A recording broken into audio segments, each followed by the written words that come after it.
अस्सलाम वालेकुम। आज हम लेक्चर नंबर 38 करेंगे मैथ 301 का, जिसका टॉपिक है कंजर्वेटिव वेक्टर फील्ड। इसका थोड़ा सा इंट्रोडक्शन हमने पिछले लेक्चर के अंदर किया था एंड पे कि कंजर्वेटिव वेक्टर फील्ड क्या होती है। किसी भी क्लोज पाथ के लिए कंजर्वेटिव वेक्टर फील्ड वो होती है जिसमें आप एफ का अगर डॉट प्रोडक्ट लें ना डी आर के साथ तो वो ज़ीरो आता है, यानी ओवर क्लोज इंटरवल। एक क्लोज इंटरवल पे अगर आप लेते हैं इंटीग्रल तो वो क्या होता है, ज़ीरो आता है, यानी उनकी डॉट प्रोडक्ट का इंटीग्रल ले लें। तो अब यहाँ पे एग्जांपल करते हैं। एफ की वैल्यू आपको दी हुई है, एवेल्यूएट द लाइन इंटीग्रल। आपने line integral F dot D R निकालना है बिटवीन ए एंड बी, इन दो पॉइंट्स के दरमियान। ठीक है, इस तरह के एग्जांपल्स हम पहले कर चुके हैं। दो पार्ट्स हैं इसके अंदर। पहले में वो कहते हैं कि आपने along the curve whose parametric equations are x y z, तीनों पैरामीट्रिक इक्वेशंस दी हुई हैं, तो पहले आपने पार्ट ए को सॉल्व करना है। फिर कहते हैं पार्ट बी के अलोंग भी इसको सॉल्व करना है, जिसमें आपको तीन कर्व्स दी हुई हैं, तीन स्ट्रेट लाइन्स दी हुई हैं, C1 C2 C3। हर किसी के अलोंग अलग अलग पाथ फाइंड करेंगे, तीनों को ऐड करेंगे तो आंसर आ जाएगा। इस तरह की एक एग्जांपल अगर आपको याद हो तो हमने पिछले लेक्चर्स में की हुई है। ठीक है, तो उसी कॉन्सेप्ट को हमने बस यहाँ पे रिवाइज करना है। पहले हम ए पार्ट सॉल्व करते हैं। ठीक है, ए पार्ट के लिए जो हमें ये फंक्शन एफ का दिया हुआ है, सॉरी एफ की जो वैल्यू दी हुई है वो आप यहाँ पे लिख लें, नीचे एफ की वैल्यू लिखी। अब हमने क्या करना है, ए पार्ट के अंदर जो हमें पैरामीट्रिक कर्व्स दी हुई थी एक्स वाई जी, वो आपने यहाँ पे लिख लेनी है, एक्स वाई एंड जी। ये लिखने के बाद देखें, x का अगर आप डेरिवेटिव लेते हैं ना तो वो dx आता है, u का du आ जाएगा, y का डेरिवेटिव dy आएगा और इसका डेरिवेटिव लें तो 2u du आ जाएगा। z के इक्वल टू 3u है, इसका डेरिवेटिव लें तो 3du आ जाता है। डेरिवेटिव्स आपने फाइंड कर लिए। अब हमने बेसिकली फाइंड क्या करना है, इंटीग्रल फाइंड करना है f डॉट डी आर का। तो पहले f डॉट डी आर की वैल्यू निकाल लेते हैं, फिर हम उसका इंटीग्रल ले लेंगे। तो f की वैल्यू लिखें, डॉट लगा के डी आर का फॉर्मूला होता है डी एक्स आई प्लस डी वाई जे प्लस डी जी के, वो आपने यहाँ पे लिख लिया। अब डॉट प्रोडक्ट में जो आई वाली वैल्यू है उसको आई वाली वैल्यू के साथ मल्टीप्लाई करना है, 2xy z को dx के साथ, तो वो 2xy z dx हो गया। j वाली वैल्यू j के साथ होती है, x स्क्वायर z है तो वो dy के साथ मल्टीप्लाई हो जाएगा, x स्क्वायर y है तो वो d z के साथ मल्टीप्लाई हो जाएगा। अब आपके पास जो x y z की वैल्यूज है ना u की फॉर्म में, वो आपने यहाँ पे पुट कर देनी है। इस x की जगह u आ जाएगा, y की जगह u स्क्वायर आ जाएगा, इस z की जगह 3u आ जाएगा और इस dx की जगह ये जो ऊपर आपने निकाला था du वो लिख देंगे। इस x की जगह आपने u का स्क्वायर लिख देना है क्योंकि x का स्क्वायर है, z की जगह 3u आ जाएगा और dy की जगह 2u du वो आपने इसकी जगह पुट कर देना। इस तरह से यहाँ पे भी x y की वैल्यूज़ ये वाली u की फॉर्म वाली और dz की वैल्यू 3du थी, वो हमने यहाँ पे पुट करनी है। तो पुट करने के बाद कुछ इस तरह की आपके पास फॉर्म आ जाती है। ठीक है, सारी वैल्यूज़ आपने पुट कर ली। अब 2 3 आर 6, u पार 1 है, 2 है और 1 है, तो ऐड होके u पार 4 हो जाएगी, प्लस यहाँ पे भी u का स्क्वायर है, ये u है और ये u है, तो टोटल 4 u आ रहे हैं, u पार 4 और 3 2 आर 6, और इधर आप देखें तो 3 और u पार 4 आ जाएगा और du सब में कॉमन आ रहा था तो हमने बाहर निकाल लिया। अब 6 + 6 12, 12 + 3 15, u पार 4 du आ गया। अब आपने f डॉट डी आर तो फाइंड कर लिया, अब आपने उस पर इंटीग्रल लगाना है और इंटीग्रल अप्लाई करने के लिए आपको लिमिट्स पता होनी चाहिए, u की लिमिट्स। तो u की लिमिट्स हम कैसे फाइंड करते हैं, ये भी हमने पीछे काफ़ी सारे एग्जांपल्स के अंदर किया था कि आपने x y z लिखा। अब जो दो पॉइंट्स दिए हुए थे ना आपको यहाँ पे क्वेश्चन के अंदर, देखें a दिया हुआ था और b दिया हुआ था। पहले a को पुट करेंगे तीनों के अंदर तो लोअर लिमिट आ जाएगी u की, b को पुट करेंगे तो अपर लिमिट आ जाएगी। ये आपने जो 0 0 0 है ये यहाँ x की जगह पुट किया तो u की वैल्यू 0 आ गई। इस y की जगह पुट करेंगे, अंडर रूट लेंगे दोनों साइड पे तो दोबारा y की जो u की वैल्यू है वो 0 आ गई। इधर z की जगह 0 पुट करेंगे तो 3u, 3 इधर आके डिवाइड होगा तो 0, यानी u की लोअर लिमिट हमारे पास आ गई है 0। अपर लिमिट फाइंड करने के लिए दूसरा पॉइंट पुट कर दें 2 4 6, x की जगह 2 पुट करेंगे तो u की वैल्यू 2 आ गई, y की जगह 2 पुट करेंगे और यहाँ पे आ जाएगा u स्क्वायर, सॉरी y की जगह 4 है, y की वैल्यू हमें यहाँ पे क्या दी हुई है 4, तो यहाँ 4 is equal to u square, दोनों साइड पे अंडर रूट लें तो u की वैल्यू 2 आ जाती है और z की वैल्यू हमें क्योंकि यहाँ पे 6 दी हुई है तो यहाँ पे 6 is equal to 3u put करेंगे, 3 इधर आके डिवाइड होगा तो u की अगेन वैल्यू 2 आ गई। तो अपर लिमिट क्या आ रही है हमारे पास u की 2, तो 0 से 2 तक आपने लिमिट्स लगा दी। साथ में देखें आपने जो इनको ऐड किया था f डॉट डी आर की जो वैल्यू निकाली थी हमने f डॉट डी आर वो ये आया था, तो f डॉट डी आर की जगह ये पुट कर दें। 15 कांस्टेंट है, बाहर आ जाएगा, सिर्फ u की इंटीग्रेशन करेंगे, u पार 4 है, इंटीग्रेशन करके u पार 5/5, 5 बाहर निकाल लें एज अ कांस्टेंट। अंदर u की जगह पहले अपर लिमिट पुट कर दें 2, फिर माइनस लगा के लोअर लिमिट 0 पुट कर दें। 2 पार 5 32 होता है, 32 3 आर, क्योंकि इधर कटिंग करने के बाद ना 5 3 आर 15 3 बचता है, मल्टीप्लाई करेंगे तो 96 आ गया। ठीक है, ये हमने ए पार्ट का आंसर निकाला जिसमें हमने डायरेक्ट पैरामीट्रिक इक्वेशंस को यूज करते हुए सॉल्व किया। अब बी पार्ट में हमने ना 3 पाथ यानी 3 इंटीग्रल फाइंड करने हैं, तो ये भी हमने पहले एग्जांपल की हुई है, उसी कॉन्सेप्ट को हमने थोड़ा सा यहाँ पे रिवाइज करना है। देखें जी, C1 जब आप C1 से फाइंड कर रहे हैं ना तो आपने अलॉन्ग एक्स एक्सिस फाइंड करना है, ठीक है। यहाँ पे मैं लिख भी देती हूँ, C1 से जब आप उसको सॉल्व कर रहे हैं तो आपने अलॉन्ग एक्स एक्सिस उसको सॉल्व करना है। इस तरह से C2 में आपने उसको अलॉन्ग वाई एक्सिस करना है एंड C3 में आपने उसको अलॉन्ग Z एक्सिस करना है, ठीक है। तो हम पहले C1 को सॉल्व कर रहे हैं तो उसके पॉइंट्स लिख लेते हैं 0 0 0 और 2 0 0, वो हमने यहाँ पे पॉइंट्स लिख लिए और हम अलॉन्ग एक्स एक्सिस इसको सॉल्व करें। अगर हम अलॉन्ग एक्स एक्सिस कर रहे हैं ना तो x की वैल्यू नहीं पुट करेंगे, हम y और z की वैल्यू पुट करेंगे। और इस पॉइंट के अंदर देखें y और z की वैल्यू क्या आ रही है, 0 0 आ रही है, तो y 0 और d 0।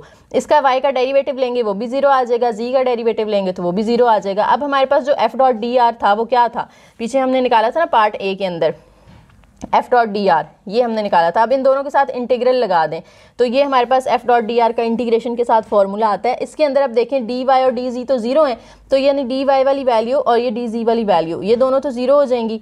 पीछे ये वाली बची, इसमें y और z भी क्योंकि 0 है तो y और z 0 पुट होंगे तो ये पूरी टर्म भी 0 हो जाएगी। तो C1 के अलॉन्ग जो पाथ है ना उसका इंटीग्रल हमारे पास क्या आ गया, 0। अब C2 के अलॉन्ग करना है हमने, तो C2 के अलॉन्ग देखें, अब हमने y एक्सिस के अलॉन्ग करना है तो y एक्सिस के लिए हमें x और z की वैल्यूज पुट करनी है, ठीक है। C2 के लिए हमें जो पॉइंट्स दिए हुए हैं ना वो हैं 2 0 0 से 2 4 0 तक, तो हमने यहाँ पे वो पॉइंट्स लिख लिए। अब y एक्सिस के अलॉन्ग है तो उसके ऑपोजिट यानी x और z की वैल्यूज आएंगी। x की वैल्यू यहाँ पे 2 है, z की वैल्यू 0 है, ठीक है। फर्स्ट पॉइंट को देखना होता है आपने जो पुट करती हैं वैल्यूज। अब x का डेरिवेटिव dx 0 आ जाएगा, z का डेरिवेटिव dz ये भी 0 आ जाएगा। तो अब हमने जो फॉर्मूला था फोर्स का वो लिखा, dx और dz 0 है तो ये दोनों टर्म्स तो डायरेक्ट हो जाएंगी 0, और क्योंकि z 0 है तो यहाँ z की जगह 0 आएगा तो ये वाली टर्म भी 0 हो जाएगी। तो सेकंड कर्व के अलॉन्ग भी हमारा आंसर 0 आ गया। थर्ड कर्व के अलॉन्ग हमने उसको z एक्सिस के अलॉन्ग सॉल्व करना है और उसके लिए हमें जो पॉइंट दिया हुआ है ना C3 के सामने वो था 2 4 0 से 2 4 6 तक। अब ये z एक्सिस के अलॉन्ग है यानी x और y की वैल्यूज पुट करनी है हमने, z की पुट नहीं करनी। तो x की वैल्यू यहाँ पे 2 है, y की वैल्यू 4 है, तो x 2 और y 4 हो गया। x का डेरिवेटिव 0 हो जाएगा, y का डेरिवेटिव भी 0 क्योंकि दोनों कांस्टेंट हैं। अब जो हमने फॉर्मूला लिखा फोर्स का दोबारा से वही जो हम पिछली दोनों कर्व्स के अंदर लिखते रहे हैं, तो dx और dy 0 है ना, तो ये दोनों टर्म्स क्या हो जाएंगी, 0 हो जाएंगी। अब ये बचा है आपके पास, इसके अंदर आप वैल्यूज पुट कर दें क्योंकि ये 0 नहीं होने वाला है, इसमें x, y और dz तीनों हमारे पास यहाँ पे वैल्यूज हैं। x की वैल्यू यहाँ पे पुट करेंगे 2 का स्क्वायर, ठीक है, ये 2 का स्क्वायर हो गया। उसके बाद आप देखें कि यहाँ पे जो y है उसकी वैल्यू यहाँ पे क्या आ रही है, 2 आ रही है, ठीक है। तो ये इन दोनों में ना मैंने वैसे वैल्यूज पुट करके उनको 0 कर दिया, आप डायरेक्ट भी कहें कि 0 है तो वैल्यू पुट करने की जरूरत नहीं भी है, ठीक है। तो यहाँ पे x की जगह हमने 2 का स्क्वायर पुट किया, y की जगह हमने यहाँ पे 4 पुट कर दिया, dz एज इट इज। अब 2 का स्क्वायर 4 4 4 16, dz आपके पास आ जाता है 16, कांस्टेंट है बाहर आ जाएगा, z की अंदर कुछ नहीं बचा तो 1 है ना, 1 की z के हिसाब से इंटीग्रेशन करें तो वो z आती है, और z के साथ आपने अपर और लोअर लिमिट क्या लिखनी है, कैसे पता चलेगा आपको लिमिट का। ये जो पॉइंट्स है ना देखें, z की पहले वैल्यू 0 थी, फिर क्या हो गई 6 हो गई, इसका मतलब है z की वैल्यू 0 से स्टार्ट होकर 6 तक जा रही हैं, तो हमने उसकी लिमिट 0 से 6 तक लगाई थी। और 0 6 तक लिमिट पुट करें, upper limit minus lower limit, और 16 इंटू 6 क्या आ जाता है 96, ठीक है। अब टोटल हमने निकालना है ओवर द होल सरफेस, तो वो C1 C2 C3 जिन तीनों के आंसर्स को ऐड कर देना है। पहले का C1 के अलॉन्ग 0 आया था, C2 के अलॉन्ग भी 0 आया था, C3 के अलॉन्ग यहाँ पे हमारा 96 आया है। तीनों को ऐड करें तो आंसर हमारा जो प्रॉपर आ रहा है वो क्या आ रहा है 96। और अगर आपको याद हो कि हमने पार्ट 1 के अंदर जो निकाला था ना वो भी 96 ही था, ठीक है। तो पार्ट 1 और पार्ट बी दोनों में क्या आ रहा है 96 आंसर आ रहा है। तो यहाँ पे हम ये एक रिजल्ट निकाल सकते हैं कि जो लाइन इंटीग्रल है ये क्या है, independent of 2 paths. Line integral जो है वो पाथ पे डिपेंड नहीं कर रहा है यहाँ पे, इसका मतलब है f एक कंजर्वेटिव फील्ड है। कंजर्वेटिव का मतलब है वो चेंज नहीं होगी उसकी वैल्यू। अच्छा जी, अब यहाँ पे अगर ये जो पीछे हमारे पास एग्जाम्पल थी, इसी एग्जाम्पल का अगर हम कर्ल ले लेते हैं तो कर्ल आपको याद होगा कि कैसे लेते हैं, ऊपर हम आई जे के लिखते हैं। कर्ल बेसिकली होता क्या है, डेल क्रॉस एफ, ठीक है। तो डेल की वैल्यू होती है, डेल का जो फॉर्मूला होता है वो होता है partial derivative with respect to x i, फिर with respect to y j, और फिर विद रिस्पेक्ट टू जी के। ये कर्ल का फॉर्मूला होता है। और एफ का फॉर्मूला जो पीछे हमने अभी निकाला था वो क्या आ रहा था, वो भी यहाँ पे लिख लेते हैं, 2xyz आई, इसी तरह से plus x square z j और x स्क्वायर y k, तो ये मैंने एफ और डेल के फॉर्मूलाज लिख दिया आपके सामने। इससे अब हमने ना कर्ल निकालना है। तो कर्ल के यहाँ पे ऊपर तो आई जे के आता है, इधर फिर हमारे पास डेल आ रहा है, तो डेल के कोएफिशिएंट्स आते हैं, आई का कोएफिशिएंट आई के नीचे, जे का कोएफिशिएंट जे के नीचे, के का कोएफिशिएंट के नीचे। इसी तरह से एफ की वैल्यूज में आई का कोएफिशिएंट जो है वो आई के नीचे आ जाएगा, जे का जो कोएफिशिएंट है वो जे के नीचे आ जाएगा और के का जो कोएफिशिएंट है वो के नीचे आ जाएगा। ये एफ की वैल्यू वही यूज करें अभी जो हमने पिछली एग्जाम्पल की है, ठीक है। अब देखें कैसे सॉल्व करना होता है। हमने आई से जब देखना है, यहाँ पे बाहर आई लिखना है, तो आई वाली रो और आई वाला कॉलम ये आपने इग्नोर कर देना है। तो ये बचता है ना पीछे, इनको क्रॉस मल्टीप्लाई करना होता है, यानी इसको इसके साथ करेंगे तो पार्शियल डेरिवेटिव ऑफ वाई लेना है इसका, तो वाई का पार्शियल डेरिवेटिव तो 1 आ जाएगा, साथ में एक्स स्क्वायर बचेगा वो एज इट इज़। फिर दरम्यान में माइनस लगाते हैं, इनको करेंगे जब, तो इसका पार्शियल डेरिवेटिव आपने लेना है विद रिस्पेक्ट टू जी, तो जी का 1 आ जाएगा अंदर एक्स स्क्वायर, तो x square minus x square आ गया। फिर माइनस लगाते हैं ना, पहला प्लस होता है, दूसरा माइनस होता है, फिर तीसरा प्लस होता है, तो माइनस जे। अब जे वाली रो और जे वाला कॉलम ये आपने इग्नोर कर देना है। तो पीछे हमारे पास क्या बचा, यहाँ पे ये x है, उसका पार्शियल डेरिवेटिव हमने इसका लेना है x के अलॉन्ग, एक्स स्क्वायर वाई का, तो वो 2xy आ जाएगा, माइनस इसी तरह से z का इसके हिसाब से ले लेना है, तो इसमें z का 1 होगा, अंदर 2xy बचेगा, ठीक हो गया। प्लस इसी तरह से k के लिए आपने k वाली रो और k वाला कॉलम जो है वो इग्नोर कर देना है। अब यहाँ पे देखें तो हमारे पास जब कॉलम इग्नोर करेंगे हम ये वाला, तो ये इनको क्रॉस मल्टीप्लाई करना है हमने, ठीक है। इनको क्रॉस मल्टीप्लाई करने के लिए इसका पार्शियल डेरिवेटिव लेना है विद रिस्पेक्ट टू x, तो 2xc आ जाएगा। फिर इसका पार्शियल डेरिवेटिव लेना है विद रिस्पेक्ट टू y, तो वो 2x, y का 1 और z, तो 2xz माइनस 2xz। अब यहाँ पे आप देखें कि ये जो सारी वैल्यूज़ हैं ना सबके ऑपोजिट साइंस हैं, तो कट हो जाएंगे, तो फाइनल आंसर हमारे पास क्या आ गया, 0 आ गया। तो ये एक यहाँ से हमें रिजल्ट मिलता है कि अगर कर्ल की वैल्यू इक्वल टू 0 आ जाए तो फील्ड जो है वो कंजर्वेटिव होती है, ठीक है। पीछे भी हमने देखा ना कि पाथ पे अगर डिपेंड ना करती हो तो फील्ड कंजर्वेटिव होती है। तो यहाँ से हमारे पास 3 रिजल्ट्स आते हैं, ये आप लोगों ने याद रखने हैं, एमसीक्यूज में भी पूछे जा सकते हैं कि 3 टेस्ट हैं आपके पास to check whether a vector field is conservative और नॉट। फील्ड कंजर्वेटिव है या नहीं उसको चेक करने के 3 तरीके हैं, 3 टेस्ट हैं हमारे पास। पहला ये कि आप उसका लाइन इंटीग्रल लें ओवर अ क्लोज्ड इंटरवल, अगर वो 0 आता है तो इसका मतलब है वो कंजर्वेटिव फील्ड है, और अगर उसका कर्ल लें आप एफ का, तो कर्ल अगर 0 आ जाए तो इसका मतलब है वो कंजर्वेटिव फील्ड है, जैसे अभी हमने ऊपर लिया कर्व 0 आ गया। इसी तरह से तीसरा है कि आप ग्रेडियंट लें v का, यानी वॉल्यूम, ठीक है, ग्रेडियंट निकालें v का और वो फोर्स के इक्वल आ जाए, तो आपका जो फील्ड होगी वो क्या होगी, कंजर्वेटिव होगी। अब यहाँ पे एक डाइवर्जेंस थ्योरम है हमारे पास, जिसे हम गाउस थ्योरम भी कहते हैं। स्टेटमेंट क्या है इसकी, for a close surface S with region V and vector field F, divergence of F साथ में dv और ये integral over v is equal to integral over s f dot ds, यानी इन दोनों का आंसर ना सेम आता है। तो इसको हम अगर वर्ड्स में देखें तो v वॉल्यूम को शो करता है ना, तो वॉल्यूम तो ट्रिपल इंटीग्रल होता है, तो यहाँ पे हम कहते हैं कि जो हमारे यहाँ पे डाइवर्जेंस है ट्रिपल इंटीग्रल की, डाइवर्जेंस ऑफ f अगर हम लें, यानी वॉल्यूम इंटीग्रल जिसे हम ट्रिपल इंटीग्रल कहते हैं, it can be expressed as a surface integral. Surface integral को हम डबल इंटीग्रल कहते हैं कि एस सरफेस के अंदर आता है ना, ये जो नीचे v और s लिखे हुए हैं, ये v वॉल्यूम के लिए यानी ये ट्रिपल इंटीग्रल होगा, s सरफेस के लिए यानी ये डबल इंटीग्रल होगा। तो इसका आंसर और इसका आंसर सेम होता है। अब इसको हम एक एग्जाम्पल के थ्रू देखते हैं। एग्जाम्पल है हमारे पास, verify the divergence theorem. Divergence theorem अभी जो हमने पीछे गॉसेस थ्योरम पढ़ा है। For the vector field f हमें गिवन है, taken over the region bounded by plane z is equal to 0 to 2, 0 to 1, 0 to 3 and dv जो है वो हमें dx dy dz दिया हुआ है। अच्छा जी, अब इसको हमने पहले तो लिख लिया अपने पास कि हमें प्रूफ क्या करना है। डाइवर्जेंस थ्योरम क्या कहता है, उसकी ये स्टेटमेंट है ना, अभी फॉर्मूला हमने पीछे देखा है। तो पहले हम लेफ्ट हैंड साइड निकाल लेते हैं, उसके बाद हम राइट पे चलेंगे। तो लेफ्ट हैंड साइड हमारे पास है डाइवर्जेंस ऑफ f और फिर dv, तो हमें डाइवर्जेंस ऑफ f चाहिए ना पहले, फिर हमने उसका इंटीग्रल लेना है। तो डाइवर्जेंस ऑफ f निकालने के लिए जैसे हमने पीछे अभी देखा था, कर्ल में क्या होता है, डेल के साथ क्रॉस आता है और डाइवर्जेंस में डेल के साथ डॉट आता है, तो डेल डॉट f। तो डेल का फॉर्मूला लिखा हमने, डॉट लगा के f की जो वैल्यू हमें ऊपर दी हुई थी यहाँ पे, वो हमने यहाँ पे लिख दी। अब डॉट में क्या होता है, आई वाली वैल्यू आई वाली के साथ मल्टीप्लाई होती है, यानी एक्स स्क्वायर का पार्शियल डेरिवेटिव लें विद रिस्पेक्ट टू एक्स, तो वो 2x आ जाएगा, प्लस इधर पार्शियल डेरिवेटिव ऑफ y का इसके साथ लेना है z के साथ, तो यहाँ तो y है ही नहीं, कांस्टेंट है z, उसका 0 हो जाएगा। फिर विद रिस्पेक्ट टू z लेना है इस y का, तो y में z के हिसाब से तो y कांस्टेंट बन रहा है, तो इसका भी 0 हो जाएगा। तो आंसर हमारे पास आ जाता है 2x डाइवर्जेंस का।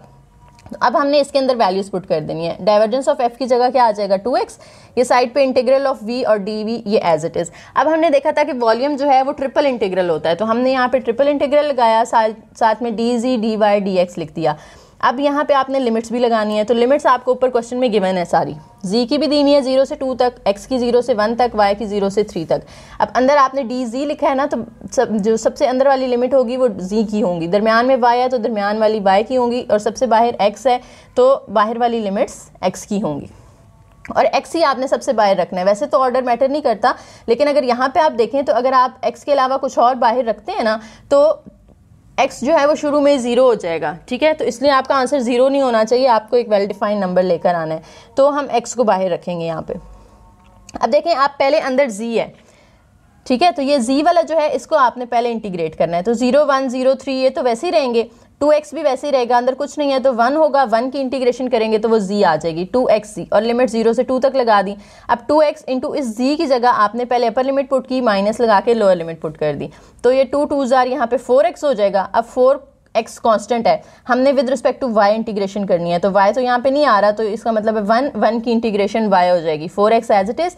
y के साथ आपने यहाँ पे अपर और लोअर लिमिट पुट कर दी, फिर माइनस 0 3 3 4 जार यहाँ पे 12x हो गया, 12x जो है इसमें 12 कांस्टेंट है, बाहर आ जाएगा। x की इंटीग्रेशन करेंगे तो x स्क्वायर बाय 2 होगी, और साथ में x की लिमिट 0 से 1 तक, ये 2 बाहर निकाल के कटिंग कर दें तो 6 बचता है, अंदर x स्क्वायर यानी 1 का स्क्वायर, ठीक है, और फिर माइनस 0 का स्क्वायर, लोअर लिमिट लगा दी, तो 6 इंटू 1 हमारे पास यहाँ पे जो लेफ्ट हैंड साइड है ना उसका आंसर 6 आ गया इसका। अब आपने राइट हैंड साइड का निकालना है, ठीक है। अब राइट हैंड साइड यहाँ पे जब सरफेस इंटीग्रल है, वो हमने क्या कहा है, सरफेस इंटीग्रल जो है वो डबल इंटीग्रल होता है ना, तो डबल इंटीग्रल किसका लेंगे हम। अब हो सकता है हम z के 2 वैल्यूज लें, x की 2 वैल्यूज हैं और y की 2 वैल्यूज हैं, ठीक है। तो ये बेसिकली जो सरफेस इंटीग्रल हमने लेना है ना वो 6 सरफेसेस के लिए है, 1 2 3 4 5 6 वैल्यूज है ना यहाँ पे, तो यानी इसमें हमने 6 दफ़ा 6 सरफेसेस का इंटीग्रल फाइंड करना है और एंड पे उन सबको ऐड करना है, ठीक है। थोड़ी सी लंबी है ये एग्जांपल, लेकिन मुश्किल नहीं है, इजी है, ध्यान से समझिएगा। अब यहाँ पे पहले मैं आपके सामने फॉर्मूला लिख रही हूँ कि जो f डॉट डी एस का फॉर्मूला होता है ना वो इक्वल होता है n हैट डी एस। अच्छा जी, n हैट का वैसे आपको फॉर्मूला अगर याद हो तो हमने पढ़ा था पिछले लेक्चर में, del s over del s की मैग्नीट्यूड, यही पढ़ा था ना, फिर हम इन दोनों की वैल्यू निकालते थे, लेकिन s हमारे पास होती थी ना सरफेस जो हमें दी हुई होती थी इस तरह से, x square plus y square is equal to 4 या कुछ भी दी हुई होती थी। अब इसमें हमें सरफेस नहीं दी हुई, अगर आप क्वेश्चन के अंदर देखें हमें कोई सरफेस यहाँ पे गिवन नहीं है, तो हम इसलिए ये वाला फॉर्मूला यूज़ नहीं कर सकते। हमने खुद से इसकी 6 सरफेसेस लिखनी है, z की 2 वैल्यूज़ के लिए, फिर y की 2 वैल्यूज़ के लिए, फिर x की 2 वैल्यूज़ के लिए, और उन 6 सेपरेट प्लेन्स फेसेस का हमने पहले इंटीग्रल फाइंड करना है, फिर उनको ऐड करना है, तो टोटल आएगा हमारे पास। अच्छा जी, पहले हम S1 के लिए सॉल्व कर रहे हैं, f की वैल्यू मैंने सामने लिख ली है, वही जो हमें क्वेश्चन के अंदर दी हुई थी। S1 हम पहले z के लिए, S1 S2 को ना हम z के लिए कर लेते हैं, इन दोनों को हम y के लिए कर लेते हैं, और इन दोनों को हम x के लिए कर लेते हैं, तो ये दोनों z की हैं।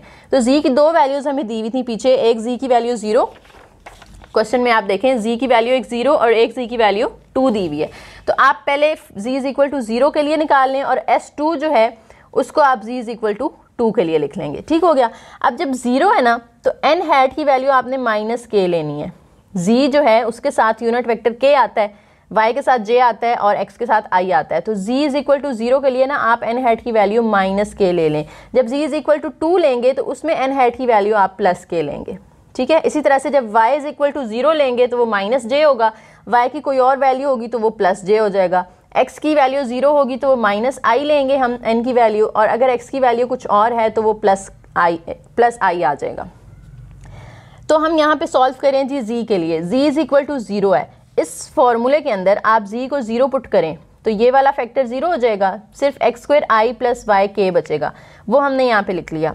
अब हमने फॉर्मूला लगाया, फॉर्मूला हमारे पास क्या होता है, हमने अभी ऊपर लिखा था f dot n hat d S, तो f dot n hat d S, और हम S1 के अलॉन्ग अभी सॉल्व कर रहे हैं। f की वैल्यू जो हमने यहाँ पे निकाली है वो लिखी, साथ में n हैट की वैल्यू हमने माइनस k लिखी हुई थी वो लिखी, और अब क्योंकि ये z के अलॉन्ग है ना तो इसके ऑपोजिट वाली 2 चीज़ें आएंगी, z के हट के x और y बचता है, तो वो x और y का आपने यहाँ पे dy dx, और लिमिट्स भी x और y की, बाहर x की 0 से 1 तक, y की 0 से 3 तक, और ये लिमिट्स आपको इधर दी हुई हैं क्वेश्चन के अंदर, x की और y की लिमिट्स।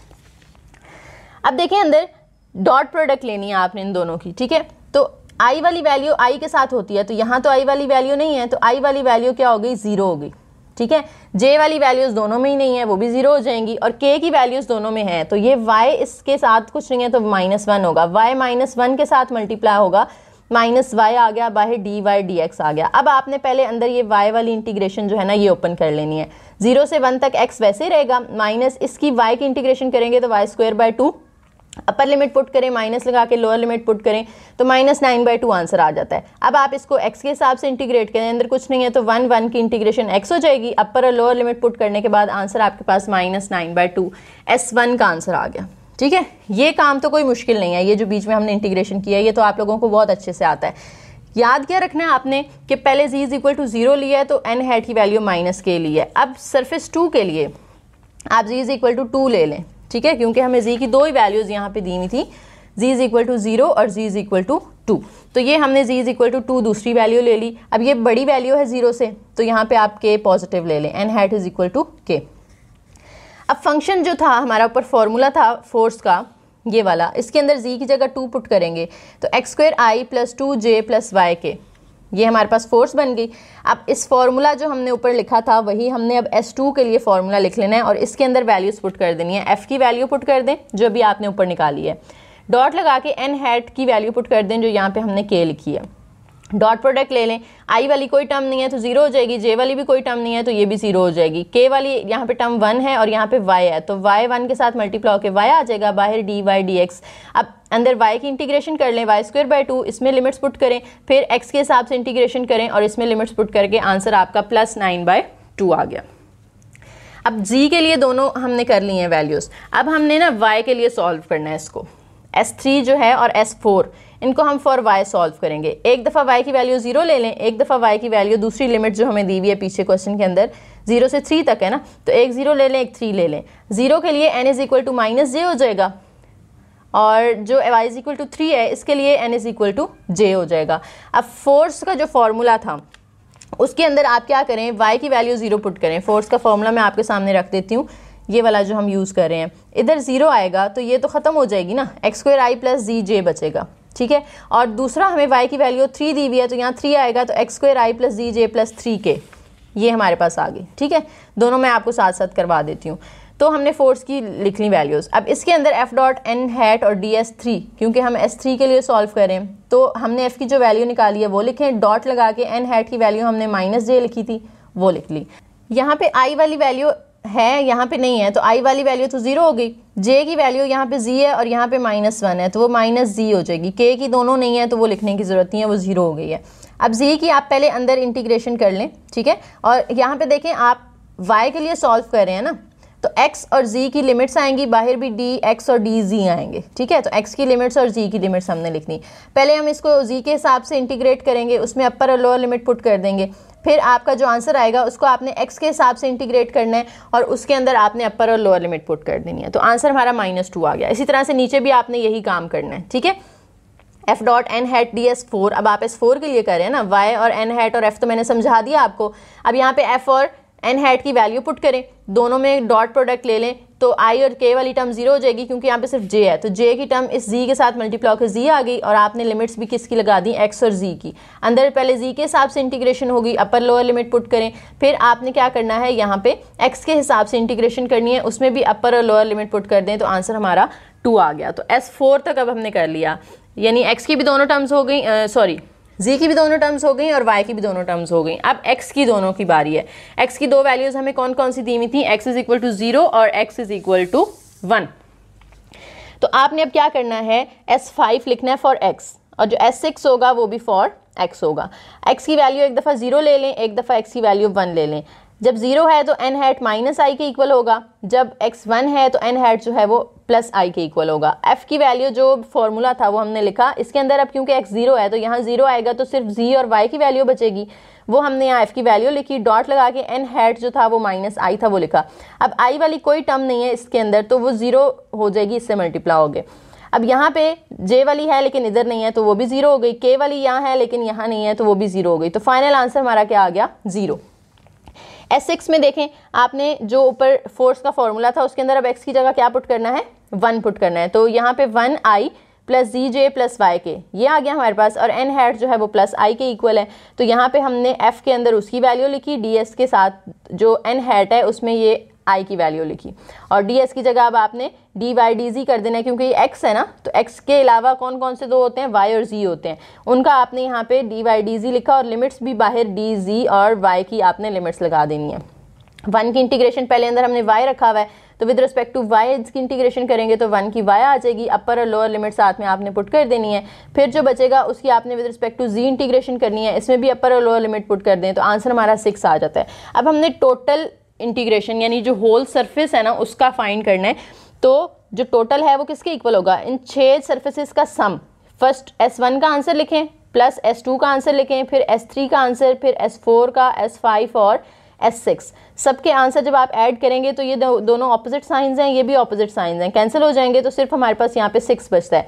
तो देखें हमने जो शुरू में लिखा था कि डाइवर्जेंस ऑफ f का इसके इक्वल आंसर आना चाहिए, तो डाइवर्जेंस का आंसर हमारा क्या आया था? 6 आया था, इसका भी आंसर टोटल हमारा क्या आया? 6 आया। तो इसलिए प्रूव हुआ कि जो डाइवर्जेंस ऑफ f है यानी जो वॉल्यूम के ऊपर ट्रिपल इंटीग्रल है वो डबल इंटीग्रल ऑफ सरफेस के इक्वल होता है। तो इस तरह से हमने डाइवर्जेंस थ्योरम को सेटिस्फाई किया है। नेक्स्ट आपके पास आ जाता है जी स्टोक्स थ्योरम। स्टोक्स थ्योरम क्या है? If f is a vector field existing over an open interval s and around its boundary closed curve c, आपके पास एक जो है f है जो वेक्टर फील्ड है और एक कर्व c है, तो अगर आप उस वेक्टर फील्ड f का कर्ल ले लेते हैं, ठीक है, और उसका इंटीग्रल फाइंड करें, और इसी तरह से आप लाइन इंटीग्रल, ये जो क्लोज्ड होता है ना इस dr, इसे हम क्या कहते हैं? Line integral. अच्छा, आप लोगों ने याद रखना है dv जो होता है वॉल्यूम इंटीग्रल होता है, ds सरफेस इंटीग्रल होता है, और dr जो है वो लाइन इंटीग्रल होता है। तो यहाँ पे वो ये कह रहे हैं कि कर्ल का अगर आप सरफेस के ऊपर डबल इंटीग्रल लें, क्योंकि ds जो है वो डबल होता है ना, तो डबल इंटीग्रल लें, और लाइन का सिंगल होता है, तो डबल इंटीग्रल जो है वो लाइन इंटीग्रल के इक्वल होता है। तो यहाँ पे हम इसको एक्सप्रेस करें surface integral in terms of a line integral. तो फर्क दोनों में याद रखना है, जो वो था गॉसेस थ्योरम था उसके अंदर ट्रिपल इंटीग्रल को हमने डबल के इक्वल प्रूव किया। अब स्टोक्स के अंदर हमने डबल इंटीग्रल को लाइन इंटीग्रल के इक्वल प्रूव करना है, ठीक है। इसकी भी एग्जांपल कर लेते हैं, थोड़ी सी ये भी लंबी है वैसे। A hemisphere S is defined by, आपको एक सरफेस दे दी गई है, अ वेक्टर फील्ड F भी गिवन है, और साथ में आपसे कहा है कि आपने इसको स्टोक्स थ्योरम के अकॉर्डिंग वेरीफाई करना है। तो सबसे पहले जो हमें दो चीज़ें दी हुई थी वो हम लिख लेते हैं। एक हमें सरफेस S दी हुई थी वो हमने लिख ली, और F दिया हुआ था वो हमने लिख लिया, ठीक है। यहाँ से अगर आप 4 को इस साइड पे ले आए ना तो इक्वल टू क्या हो जाता है? 0। अब इधर आपको उन्होंने ऊपर बताया हुआ है कि z की वैल्यू 0 हो सकती है या उससे बड़ी हो सकती है। तो अगर हम z को यहाँ पे 0 पुट करते हैं इसके अंदर, तो x square plus y square ये तो 0 हो जाएगा, तो ये इक्वल टू 4, यानी x square plus y square equal to 4। अब यहाँ से इसको देख के आपको पता चल रहा है कि ये तो सर्कल की इक्वेशन है, x square plus y square circle में आ रहा होता है ना, तो सर्कल की इक्वेशन हो गई। और यहाँ से आपको लिमिट्स भी अब इंटीग्रल की पता चल जानी चाहिए कि जब आप थीटा पुट करेंगे तो सर्कल की जो लिमिट्स होंगी वो 0 से 2 पाई तक आएंगी, क्योंकि सर्कल एक पूरा इस तरह से सर्कल कंप्लीट होता है तो 2 पाई एंगल्स कवर होते हैं। अच्छा जी, अब हम क्या करते हैं, इसकी हमने जो स्टोक्स थ्योरम है उसके अंदर ये दो चीज़ें फाइंड करनी है, ठीक है। पहले हम ये वाली फाइंड कर लेते हैं, लाइन इंटीग्रल। तो लाइन इंटीग्रल का ये फॉर्मूला होता है और इक्वल होता है f dot D R. F की वैल्यू पुट करें, ठीक है, जो आपको इधर दी हुई थी, डॉट लगा के डी आर का फॉर्मूला होता है डी एक्स आई प्लस डी वाई जे प्लस डी जी के, वो हमने पुट कर दिया। डॉट प्रोडक्ट के अंदर अब आई वाला आई से मल्टीप्लाई होगा 2y dx, फिर माइनस एक्स डी वाई और plus x G D G. अब इसको आपने कन्वर्ट करना है पोलर कोऑर्डिनेट्स के अंदर। पोलर कोऑर्डिनेट्स के अंदर कन्वर्ट करने के लिए हम क्या करते हैं, क्योंकि डायरेक्ट तो हम इस पे नहीं सॉल्व कर सकते ना, हमें पैरामीट्रिक इक्वेशंस नहीं दी हुई यहाँ पे। अगर हमें पैरामीट्रिक इक्वेशंस दी हुई होती तो हम इसके अंदर एक्स वाई जी की वैल्यू पुट कर देते, लेकिन नहीं दी हुई, तो इसको आपने पोलर कोऑर्डिनेट्स के अंदर कन्वर्ट कर लेना है। और कैसे करते हैं, x is equal to r cos theta, y is equal to r sine theta, और z इज इक्वल टू, वैसे तो z होता है लेकिन यहाँ पे हमने क्योंकि z को 0 पुट किया हुआ था ना, ठीक है, और हमें क्वेश्चन में कहा गया था, तो इसलिए हमने यहाँ पे z को 0 पुट करके डेरिवेटिव उसका लेंगे तो वो भी 0 आ जाएगा। अब r की वैल्यू क्या है, r की वैल्यू यहाँ से निकलेगी, देखें x square plus y square is equal to r square होता है ना, आर स्क्वायर की जगह हमें 4 दिया हुआ है, तो दोनों साइड पे जब आप अंडर रूट लेंगे तो r की वैल्यू यहाँ से 2 आ जाएगी। x is equal to r cos theta यानी 2 cos theta, y is equal to इस r की जगह 2 साइन थीटा। इसका डेरिवेटिव ले लें, dx is equal to 2 as it is, cos theta का डेरिवेटिव होता है माइनस साइन, तो वो minus 2 sine theta d theta आ जाएगा। इस तरह से y का डेरिवेटिव लें dy, 2 साइन थीटा का कॉस थीटा साथ में डी थीटा, और z का डेरिवेटिव लेंगे तो dz वो इक्वल हो जाएगा 0 के। अब आपने लाइन इंटीग्रल के अंदर वैल्यू पुट करनी है, तो लाइन इंटीग्रल ये हमने पीछे फाइंड किया था, इसको सामने रख के हम करते हैं सॉल्व। देखें जी, हमने 2y dx लिखा था, ठीक है, तो 2 इंटू वाई की जगह उसकी वैल्यू 2 साइन थीटा, dx की जगह उसकी वैल्यू जो आपने ऊपर निकाली है minus 2 sine theta d theta, minus लगा के फिर x और dy है, x की जगह उसकी वैल्यू 2 cos थीटा और dy की जगह ये वाली वैल्यू जो हमने अभी निकाली है, ठीक है, प्लस xz dz, तो xz और dz तो हमारे पास dz 0 था ना, तो यहाँ पे 0 पुट करेंगे तो ये तो सारी 0 हो जाएगी। अब साइड पे लिमिट्स जो लगानी है वो हमने कहा था क्योंकि ये सर्कल है तो वो लिमिट 0 से 2 पाई तक आएंगी, वो हमने लिमिट्स लगा दी साइड पे। अब अंदर इनको मल्टीप्लाई कर दें, 2 4 4 2 माइनस 8 साइन थीटा 2 दफ़ा आ रहा है साइन स्क्वायर थीटा, माइनस इस तरह से 2 4 cos square theta d theta. अब यहाँ से 4 कॉमन आ रहा है तो माइनस 4 हम कॉमन ले लेते हैं, जब माइनस कॉमन लेंगे तो अंदर इसका भी साइन चेंज हो जाएगा, इसका भी साइन चेंज हो जाएगा। यहाँ पे 4 2 साइन 4 2 8 और 2 साइन स्क्वायर थीटा आ जाएगा। अब ये 4 बाहर चला गया तो सिर्फ कॉस स्क्वायर थीटा बचेगा। अब इस कॉस स्क्वायर थीटा की जगह आप लिख दें 1 माइनस साइन स्क्वायर थीटा। क्यों लिखना है? क्योंकि डायरेक्ट नहीं इंटीग्रेशन हो सकती ना इसकी, क्योंकि पावर के बगैर जो साइन थीटा है उसका डेरिवेटिव यहाँ पे साथ में होना चाहिए था कॉस थीटा, लेकिन वो यहाँ पे नहीं है जो इसके साथ मल्टीप्लाई हो रहा हो, इसलिए हमें कोई ना कोई फॉर्मूला अप्लाई करना पड़ेगा। तो कॉस स्क्वायर, जैसे आपको पता है कि cos square theta plus sine square theta equal होता है 1 के, तो आप यहाँ से अगर कॉस की वैल्यू निकालते हैं तो साइन स्क्वायर थीटा वहाँ जाके माइनस हो जाएगा 1 में से, तो कॉस स्क्वायर थीटा की वैल्यू आ गई 1 माइनस साइन स्क्वायर थीटा। अब 2 में से ये 1 माइनस होगा तो 2 साइन स्क्वायर में से 1 साइन स्क्वायर माइनस होगा तो 1 साइन स्क्वायर रह जाएगा और ये वाला 1 एज इट इज़। अब साइन स्क्वायर देखें पावर के बगैर, फिर भी आपको यहाँ पे इसका डेरिवेटिव तो नहीं दिया हुआ ना साथ में जो होना चाहिए था कॉस थीटा, नहीं गिवन, तो यहाँ पे वही आप हाफ एंगल वाला कॉन्सेप्ट यूज़ करेंगे जो मैं बहुत दफ़ा समझा चुकी हूँ अपने लेक्चर्स के अंदर। हाफ एंगल जब आप देखते हैं तो कैसे निकालते हैं, आप देखें साइन थीटा बाय 2 जो होता है वो इक्वल होता है 1 माइनस कॉस थीटा बाय 2 और ऊपर अंडर रूट, तो अगर आप यहाँ पे स्क्वायर लेते हैं तो अंडर रूट कैंसिल हो जाएगा, और अगर यहाँ पे 1/2 है तो उसका डबल 1 है, अगर यहाँ पे 1 थीटा होगा तो उसका डबल इधर क्या हो जाएगा 2 थीटा, तो यानी 1 माइनस कॉस 2 थीटा बाय 2 वो हमने यहाँ पे पुट कर दिया। इनका एलसीएम ले लें, इसके नीचे कुछ नहीं है तो 1 एलसीएम 2 आएगा, 2 plus 1 minus cos 2 theta, 2 plus 1 3 हो जाएगा, 3 माइनस कॉस 2 थीटा साथ में डी थीटा, और ये जो 2 था ये हमने बाहर इस 4 के साथ निकाल लिया तो कट होके -2 रह गया। अब आप इसकी इंटीग्रेशन कर लें, ठीक है, 3 कांस्टेंट है उसके साथ थीटा आ जाएगा, माइनस कॉस 2 थीटा की इंटीग्रेशन साइन 2 थीटा हो जाएगी, और अलग से अगर हम इसका डेरिवेटिव लें तो वो 2 आता है, वो आप साथ में डिवाइड कर देंगे, साथ में लिमिट 0 से 2 पाई तक लगा दी हमने। अब अपर लिमिट पुट करें 2 पाई माइनस, यहाँ भी अपर लिमिट थीटा की जगह 2 पाई माइनस लगा के फिर लोअर लिमिट दोनों में 0 पुट कर देनी है आपने, तो यहाँ पे देखें 3 2 6 पाई हो जाएगा।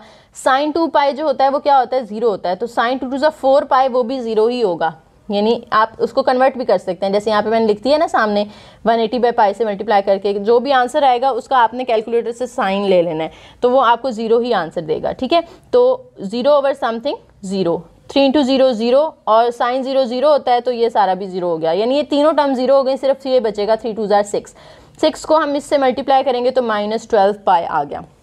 ये एक साइड का आंसर निकाला है हमने, ठीक है। हमने जो पीछे पढ़ा था जो थ्योरम, स्टोक्स थ्योरम सॉरी, उसमें हमने 2 चीज़ें निकालनी है ना, एक ये लेफ्ट हैंड साइड है और एक राइट हैंड साइड है, तो इसका हमने आंसर निकाल लिए। अब हमने कर्ल का आंसर निकालना है, तो कर्ल का आंसर निकालेंगे तो दोनों का सेम आना चाहिए। अब कर्ल का आंसर निकालने के लिए पहले तो हमें कर्ल एफ फाइंड करना पड़ेगा ना, और dx की जगह हम n हैट ds लिख देंगे, ठीक है। अब यहाँ पे जो फोर्स f दी हुई थी वो लिखी, कर्ल का हमने फॉर्मूला लिखा, इसको वैसे ही आपने ओपन कर लेना। उम्मीद है अब ये तो आप लोग कर ही लेंगे कि आपने आई वाली रो और कॉलम इग्नोर करके इसका with respect to y partial derivative लेना है तो वो तो 0 हो जाएगा, इसका with respect to z partial derivative लेना है वो भी 0 हो जाएगा, प्लस अब यहाँ पे -j आना चाहिए। अब j वाली रो और j वाला कॉलम इग्नोर कर दें, इसका और इसका आपने सॉल्व करना है। विद रिस्पेक्ट टू x लेंगे तो वो z आ जाएगा, इसका विद रिस्पेक्ट टू z लेंगे तो वो 0, इसी तरह से आपने k के लिए भी सॉल्व कर लेना है।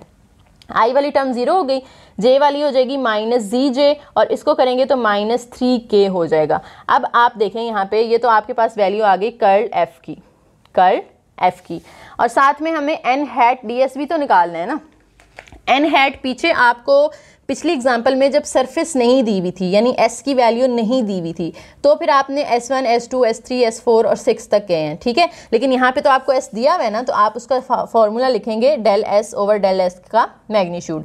पहले डेल S निकाल लेते हैं। डेल का फॉर्मूला क्या होता है? Partial derivative with respect to x, यहाँ पे S है तो S और साथ में I, फिर partial derivative with respect to y of S साथ में j, और partial derivative of S with respect to z और साथ में k। जब आप S की वैल्यू कौन सी थी?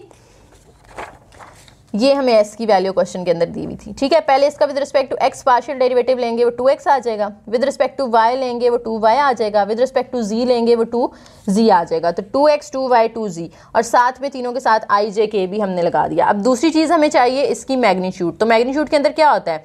i वाले कंपोनेंट का, y वाले कंपोनेंट का और z वाले कंपोनेंट का, इनका हमने जो है वो क्या करना है? स्क्वायर ले लेना है। 2x का square plus 2y square plus 2z square. Squares open करेंगे, 4 कॉमन आ रहा है, x square plus y square plus z square किसके इक्वल है? क्वेश्चन के अंदर अगर आप दोबारा से देखें इसकी स्टेटमेंट को, तो x square plus y square plus z square is equal to हमें 4 दिया हुआ है, तो इसकी जगह हम 4 पुट करेंगे, 4 4 16, तो आंसर हमारा 4 आ गया। तो अब जब हम एन हैट फाइंड करेंगे तो वो del s over del s की मैग्नीट्यूड, डेल एस का फॉर्मूला जो हमारे पास आया था वो लिखें, डेल एस की मैग्नीट्यूड हमने 4 निकाली है, ऊपर से 2 कॉमन आ रहा है, नीचे कट कर दें इसके साथ, तो ये एन हैट की वैल्यू आ गई। अब आपने curl f dot n hat d s के अंदर वैल्यूज पुट करनी है। कर्ल एफ का जो फॉर्मूला आया था वो लिखें, एन हैट का जो फॉर्मूला आया वो लिखें, डी एस बाहर ऐसे आ जाएगा, ठीक है। अब ये आपके पास जो 2 है इसको आप बाहर निकाल लें, अंदर डॉट प्रोडक्ट ले लें, ये आई वाली टर्म है, यहाँ कोई भी आई वाली टर्म नहीं है, तो आई वाली टर्म 0 हो जाएगी। ये j के साथ माइनस जी है, यहाँ j के साथ y है, तो वो माइनस वाई जी हो जाएगा। यहाँ k के साथ -3 है, यहाँ z है, तो वो -3z और साथ में ds आ गया। अब आपने x y z की वैल्यूज़ फाइंड करके यहाँ पे पुट करनी है। तो x y z की वैल्यूज़ जब कर्ल हम यूज़ करते हैं ना, कर्ल क्योंकि ये क्रॉस होता है, जो डाइवर्जेंस होती है ना वो डॉट होती है, तो उसके अंदर हम उसको पोलर के अंदर कन्वर्ट करते हैं, r cos थीटा, इसी तरह से r sin थीटा। लेकिन जो कर्ल है वो क्रॉस होती है, क्रॉस के अंदर हमने उसको साइन और फाई वाले में कन्वर्ट करना होता है, यानी ये मेरे ख्याल से आपके स्फेरिकल हैं या सिलेंड्रिकल कोऑर्डिनेट्स उनके अंदर। तो x is equal to r sine phi cos theta इसका फॉर्मूला होता है। r आपने पीछे अभी देखा था कि 2 है हमारे पास, तो 2 sine phi cos theta, y is equal to r sine phi sine theta, तो 2 sine phi sine theta, z is equal to r cos theta होता है, तो 2 कॉस थीटा आ जाएगा।